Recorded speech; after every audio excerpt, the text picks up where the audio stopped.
নমস্কার বন্ধুরা। আজ একটু সকালেই বেরোতে হলো, কারণ আজ অনেকগুলো জায়গা কভার করতে হবে।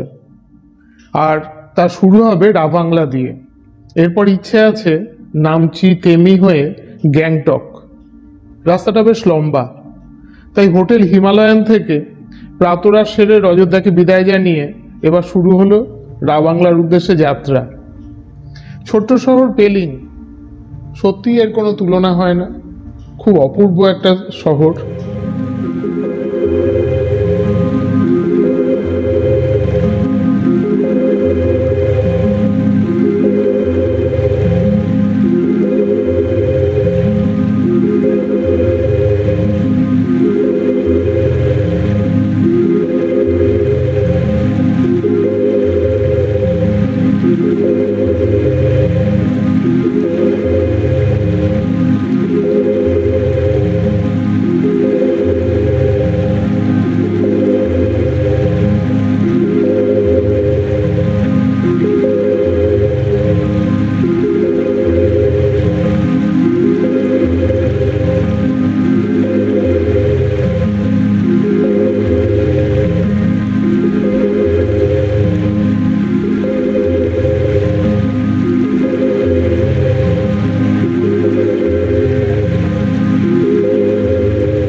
ডান দিকে জোরথাং চলে গেল, এবার আমরা বাঁ দিকে যাচ্ছি হচ্ছে রাবাংলা দিকে।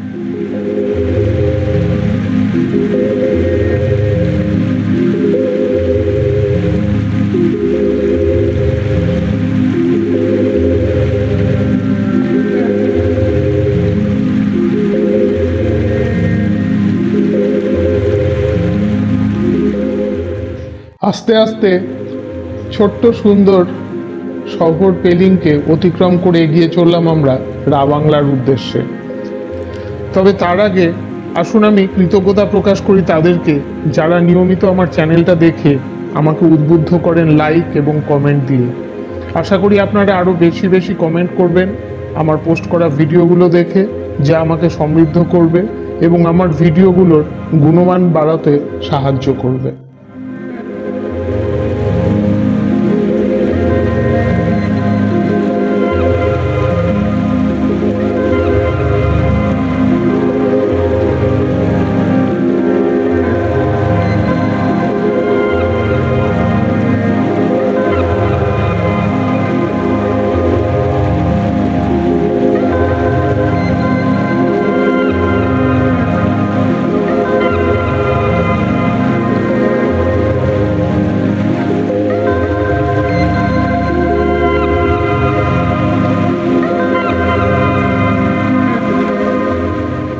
এবার দেখে নেওয়া যাক রাবাংলা আমরা পৌঁছবো কি করে।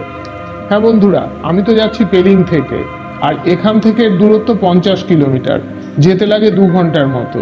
রাস্তায় অনেক জায়গায় স্লাইড হওয়ায় এবং রাস্তা মেরামতির কাজ থাকায় আরও আধ ঘন্টা বেশি লেগে গেল।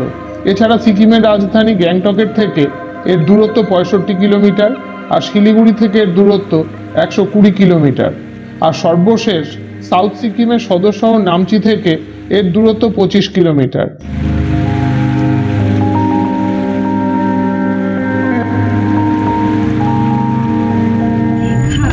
এই জায়গাটা স্লাইডের ফলে রাস্তাটা ভেঙে চুরে খুব খারাপ অবস্থায় রয়েছে।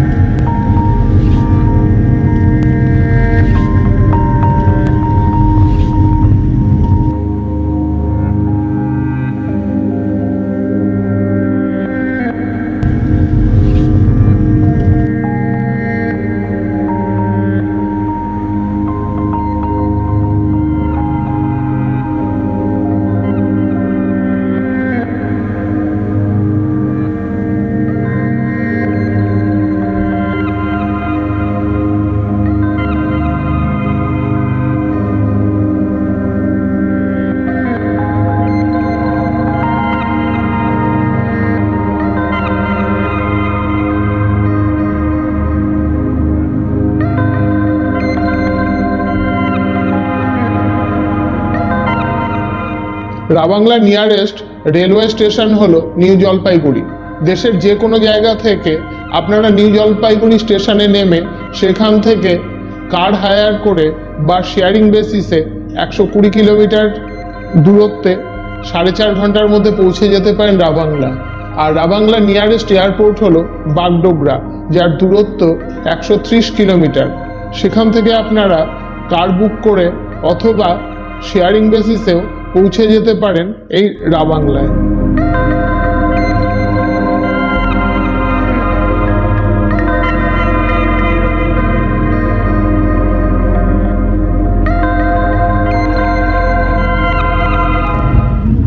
রাবাংলা এখান থেকে আর 7-8 কিলোমিটার দূর হবে না?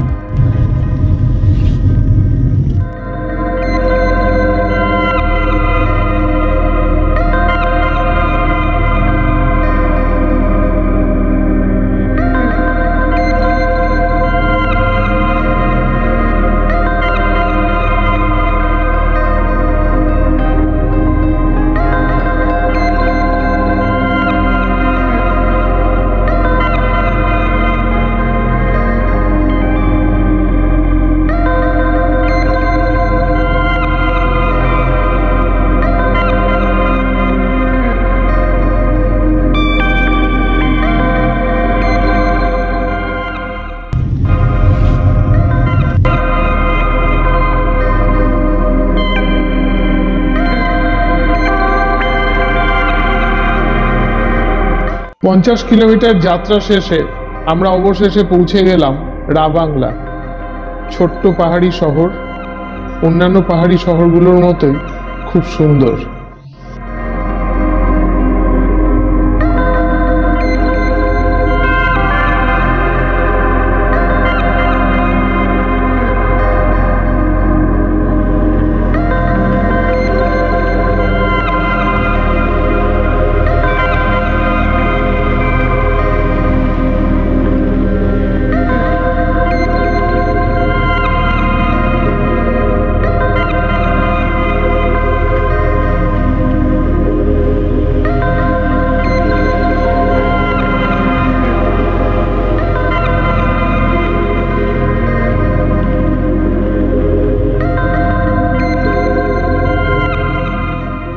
এই রাবাংলা শব্দটির উৎপত্তি বেশ চমকপ্রদ। সিকিমিজ ভাষায় রা শব্দের অর্থ মেষ বা ভেড়া, ভং শব্দের অর্থ হলো চারণভূমি, আর লা শব্দের অর্থ হলো পাস, আর এর উচ্চতা হলো 8000 ফুট।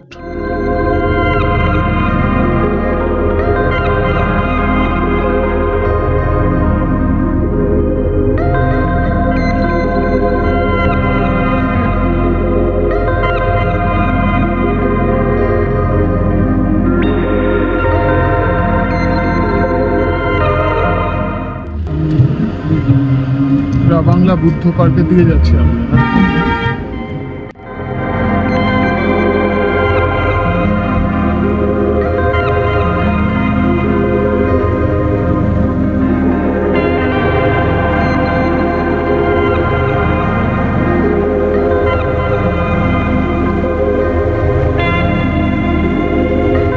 বুদ্ধ পার্ক ঘুরে দেখতে দেখতে আপনাদের সাথে কয়েকটা তথ্য শেয়ার করে নি বন্ধুরা। যেমন রাবাংলায় যদি আপনারা থাকার কথা ভাবেন তবে বুদ্ধ পার্কের পাশেই অনেক হোটেল রয়েছে এবং বাঙালি খাওয়াও পাওয়া যায় এখানে।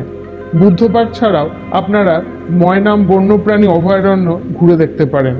এখানে হিমালয়ান কালো ভাল্লুক, লাল পান্ডা, বিভিন্ন প্রজাতির পাখিও দেখা যায়। এছাড়াও এখানে রয়েছে ট্রেকিংয়ের ব্যবস্থা। এরপর আপনারা বন মনেস্ট্রিও দর্শন করতে পারেন। এছাড়াও রেয়ং সানরাইজ ভিউ পয়েন্ট থেকে সানরাইজ দেখতে হলে আগের দিন ড্রাইভারকে বলে রাখুন খুব ভোরে চলে আসতে।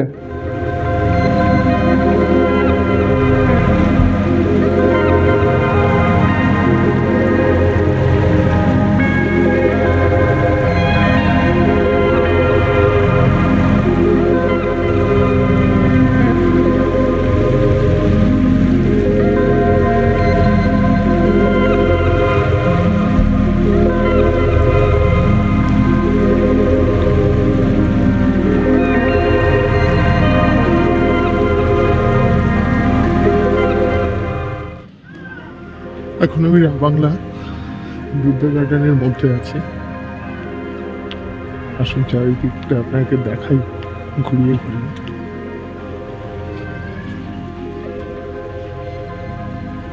এখানে যদি আপনারা রাইড নিতে চান, ব্যাটারি কার বয়স্ক যেমন আমার মা আছে, তো তার জন্য এক্সট্রা 300 রুপিস পে করতে হবে।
মন্দিরের চারপাশের পরিবেশ মনোরম এবং আকাশ পরিষ্কার থাকায় বহুদূরের পাহাড় স্পষ্ট দেখা যাচ্ছে।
রাবাংলা শহর থেকে একটু এগিয়ে গিয়ে বুদ্ধ পার্কটা নির্মিত হয়েছিল 2006 সালে গৌতম বুদ্ধের 2550তম জন্মবর্ষকে স্মরণীয় করে রাখতে।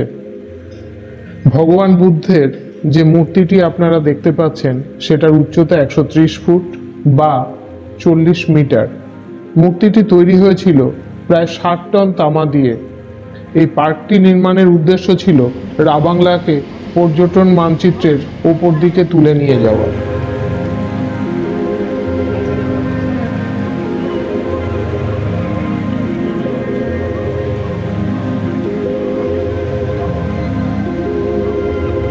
মন্দিরের ভেতরে ছবি তোলায় নিষেধাজ্ঞা থাকায় আপনাদের দেখাতে পারছি না, তবে এটুকু বলতে পারি বন্ধুরা, আপনাদের খুব ভালো লাগবে ভেতরটা ঘুরে দেখতে। অ্যাটলিস্ট আমি তো ভীষণ এনজয় করলাম, খুব খুঁটিয়ে খুঁটিয়ে দেখলাম ভেতরটা।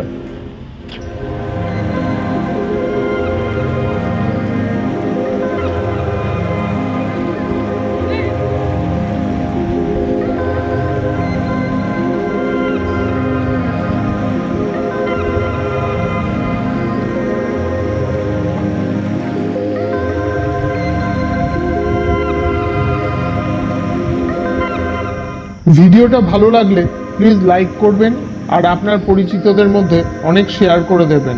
সবাই খুব ভালো থাকুন, সুস্থ থাকুন। নমস্কার।